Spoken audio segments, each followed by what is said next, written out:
यही कमी है कि कहीं भी है मिसलीड ना? करते हैं और तो ये इसीलिए लोग क्या करते हैं अपना ग्रुप बनाते हैं और उस जगह पे जाते हैं, पर दुर्भाग्य ये होता है कि वहाँ पे हथियार थे ही नहीं। फिर बेचारों को चारों ओर से घेर लिया जाता है और एक-एक करके सबको मार देते हैं। सत्यपाल आई थिंक नाम था। अभी मैं देख लूँगा तो अभी मैं बता भी दूँगा, है ना? तो इस तरीके से 1930 में चिटागोंग आर्मरी रेड आपको याद रखना है। इस प्रोफ़ेसर को क्या कहते हैं पुलिस वाले ले लाते हैं, इसके साथ बहुत गलत करते हैं। इसका नाखून उधार के बहुत बुरी तरीके से इनको पनिशमेंट करते हैं। तो ये हमने मोटा-मोटा देखा। अब देखो यहाँ पे 1930 में बहुत ढेर सारी चीज़ें हुई थी, पर अभी हम देख रहे हैं इस तरीके से हमने यहाँ तक हमारा हो चुका है। अब बताइए आप लोगों को हर एक चीज समझ आया? आज हम यहीं तक करते हैं। अब किसी का कोई डाउट हो तो आप लोग चाहो तो पूछ सकते हो। यहाँ तक किसी को कोई डाउट?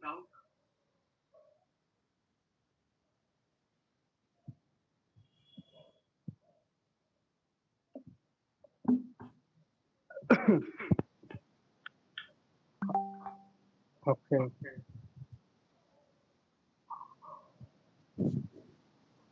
चलिए हल्का सा और देख लेते हैं यहाँ पे।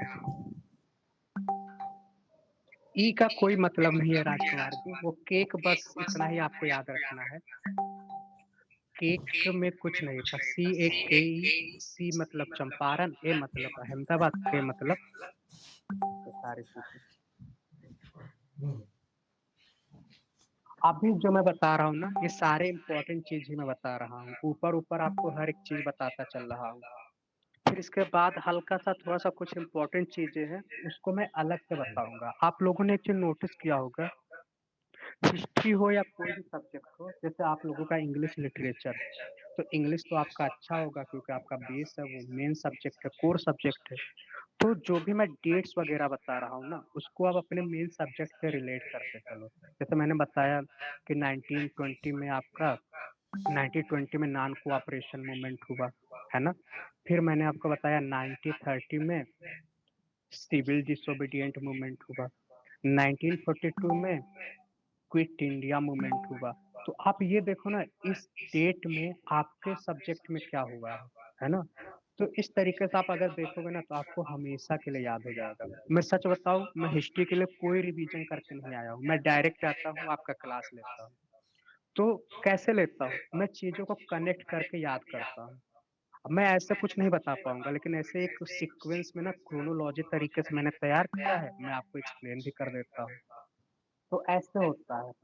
तो आप लोग भी ऐसे याद कर लो, एग्जाम में जब आप बैठोगे तो इसी तरीके से MCQ करने में आपके लिए आसान हो जाएगा, है ना। तो ये सारी चीजें हैं, मैं इसका PDF आपको शेयर कर दूंगा, आप लोग रिवीजन करना। और कल से आपकी टाइमिंग सेम 6 बजे शुरू हो जाएगी, आज थोड़ा सा डिले हो गया।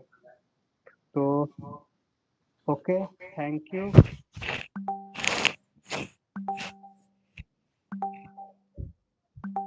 गुड नाइट, कल मिलते हैं। आप लोग रिवीजन करते रहिए, ओके। और जो भी मैं टेलीग्राम पे कुछ शेयर करूंगा, करंट अफेयर आपका डेली बेसिस पे चलता रहेगा, तो करंट अफेयर की चीजें मैं टेलीग्राम पे शेयर करता रहूंगा, है ना। ओके।